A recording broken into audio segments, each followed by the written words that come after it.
ग्वालियर की लाल टिपारा गौशाला में गायों के बछड़ों के लिए किए गए विशेष इंतजाम। सर्दियों में ठंड से बचाने हेतु रात के समय पर आदर्श गौशाला के फर्श पर पराली या भूसे को बिछा दिया जाता है और गर्माई के लिए इलेक्ट्रिक हीटर की व्यवस्था भी की गई है। गुरुदेव, ये कौन सा बाड़ा है ये गौशाला का, और यहाँ पर आपने ये हीटर वगैरह लगा रखे हैं, ये क्या व्यवस्था आपने इन बच्चों के लिए? ये कह सकते हैं यह आदर्श गौशाला का प्ले स्कूल है। सबसे नवजात शिशु बच्चे जो हैं इस बाड़े में यहाँ पे रहते हैं, और जो यहाँ पे हम व्यवस्थाएं देख पा रहे हैं, जो छोटे बच्चे हैं, छोटे बच्चों का जो रहने का स्तर है, वहाँ पे राख की व्यवस्था की गई है, नीचे राख बिछाया गया है। उसके बाद पराली डाली गई है।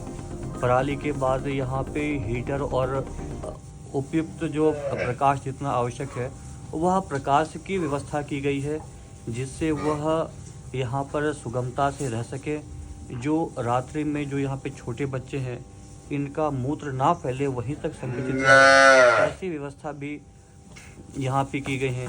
इन छोटे बच्चों के साथ में सेवक भी रात्रि विश्राम यही करते हैं, ताकि किसी प्रकार से रात्रि में कोई समस्या हो तो वह समस्या का समाधान कर पाएँ, और अगर चिकित्सा की आवश्यकता है और सेवक जो यहाँ पे रात्रि निवास करते हैं तो वह दूध की व्यवस्था भी रखते हैं, ताकि लगे कि कोई बच्चा भूखा है तो वह रात्रि में दूध भी पिलाते हैं बच्चों को।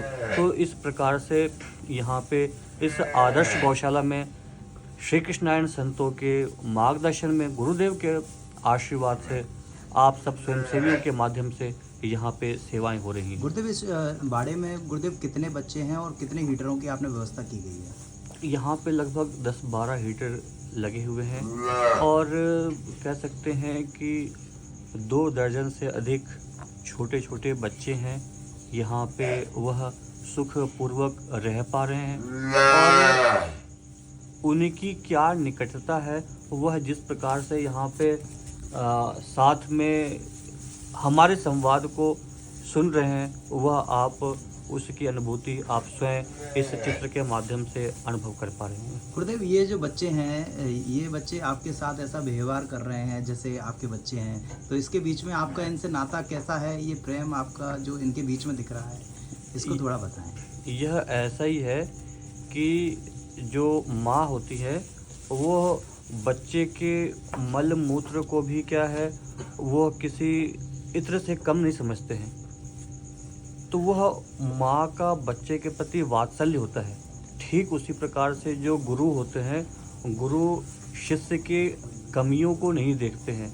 तो ये जो गौ माता है, जिसकी सेवा भगवान श्री कृष्ण ने स्वयं नंगे पांव चल के सेवा की, और जो ब्रह्म ज्ञान रूपी जो ज्ञान है श्रीमद् भगवद गीता का, भगवान कृष्ण ने एक विषम परिस्थिति में युद्ध के मैदान में दिया।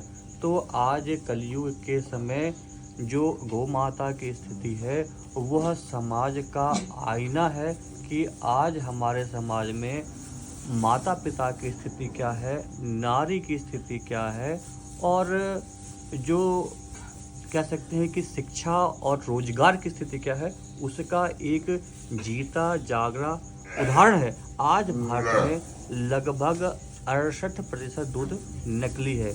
भारत कहीं न कहीं अन्न के मामले में, संग्रहण के मामले में स्वावलंबी है, मगर क्या हमारा भोजन जैविक है? एक बड़ा प्रश्न चिन्ह है। क्या हमारा भोजन सुपोषण को देने वाला है? यह भी एक बड़ा विषय है। तो आज हम आईटी के युग में जी रहे हैं और नाना प्रकार की बातें करते हैं ऐप को लेके। दूध बनाने के लिए कोई ऐप नहीं आएगा, और आपका स्वास्थ्य बेहतर हो ये कार्य वैक्सीन से नहीं होगा। ये अब हमारे को समझ में आ रहा है। तो जब हमारे को समझ में आने लगी ऐसी बातें, तो हम मिलेट्स की ओर वापस जा रहे हैं, हम कोदो कुटकी की ओर वापस जा रहे हैं, हम मोरिंगा की ओर वापस जा रहे हैं। तो हम ऐसी संस्कृति के पोषण के लिए आगे बढ़ रहे हैं।